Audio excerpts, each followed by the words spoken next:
তাড়াতাড়ি খেতে দাও, অফিস যেতে হবে। ঠিক আছে তুমি বসো, আমি খাবার নিয়ে আসছি।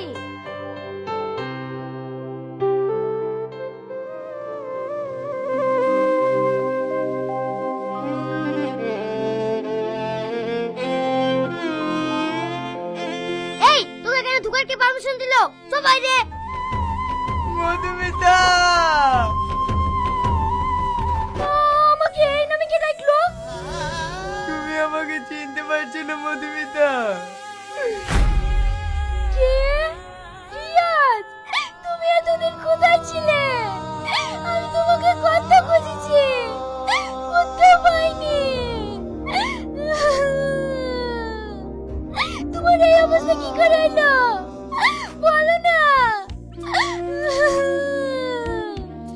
কি হলো বলছো না যে? বলো। তুমি শুনবে? তাহলে শোনো। আমরা আর কতদিন এইভাবে লুকিয়ে লুকিয়ে দেখা করবো বলো তো? যতদিন আমাদের এই ভালোবাসা তোমার বাপ মা না মেনে নেয় ততদিন পর্যন্ত। তোমাকে জামাই হিসাবে আমার বাপ মা জীবনেই মেনে নেবে না। আমি জানি তোমার বাপ মা আমাকে জীবনেও মেনে নেবে না। তাও যদি তোমার অন্য জায়গায় জোর করে বিয়ে দিয়ে দেয় তাহলে তুমি কি করবা? তুমি এরকম কথা বলো না। আমার আব্বা যদি এরকম কাজ করেও তাও আমি কোনো ছেলের সঙ্গে সংসার করব না। তোমার কাছে চলে আসবো। আমিও তোমার জন্য সবকিছু করতে রাজি। কি রে, তুই এইখানে বসে আছি, আমি আবার ওইদিকে খুঁজছি। বল, কিসের লেগে ফোন করে ডাকলি? তোর সাথে প্রথমে পরিচয় করে দি। এদি এই সেই তুই না, যার কথা তোকে প্রতিদিন বলতাম না। কি রে, তোর কোন দিকে মন আছে? ওকে কিছু জিজ্ঞেস কর। হ্যাঁ বল বল। ওকে তোর ভাবি হিসাবে পছন্দ হয়েছে তো?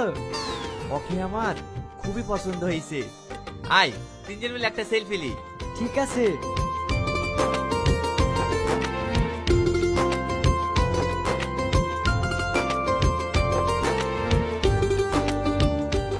তোকে কিছু কথা বলার আছে ভাই। আমরা গরিব বলি ওর বাপ মা আমাদের ভালোবাসে কোনোদিনই মেনে নেবে না। যদি আমরা কোনো সমস্যায় পড়ি তুই আমাদের পাশে থাকবি তো ভাই? হ্যাঁ কি বলছিস তুই? তুই আমার বন্ধু, তোর জন্য আমি সবকিছু করতে পারি। সাব্বাস ভাই, তোর এই কথাটা শুনি আমি খুব খুশি হলাম। তোর মতো বন্ধু পেয়ে আমি নিজেকে খুব গর্ববোধ করি।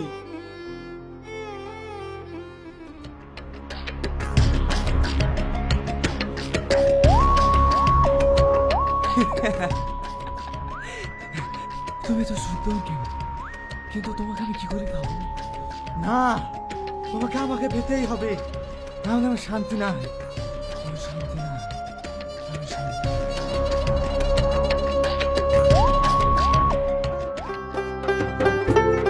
চাচা বাড়িতে আছেন?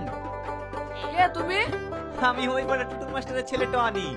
ও তুমি টুটুলের ছেলে? ও তো আমার ছোটবেলাকার বন্ধু। আসো আসো বসো। চাচা আমি বসতে আসিনি, কিছু কথা বলতে এসেছি। হ্যাঁ কি বলবা বলো। বলতে গেলে চাচা, আমি কদিন ধরে লক্ষ্য করে দেখছি আপনার ভাটে কাজ করে না আকাশ, ওর ছেলে রিয়াজ নাই, ওর সাথে আপনার মেয়ে যেখানে সেখানে ঘুরে বেড়াচ্ছে। তাই ভাবলাম আপনিও তো একটা সম্মানীয় ব্যক্তি, আমি চাইনি আপনার মান সম্মানের কোনো ক্ষতি হোক। তাই বলছি আপনার মেয়েকে একটু চোখে চোখে রাখবেন। চোখে চোখে রাখবে মানে? আজকের পর থেকে ওর বাড়ি থেকে বেড়ানো বন্ধ, তারপর ওকে দেখছি। আর একটা কথা চাচা,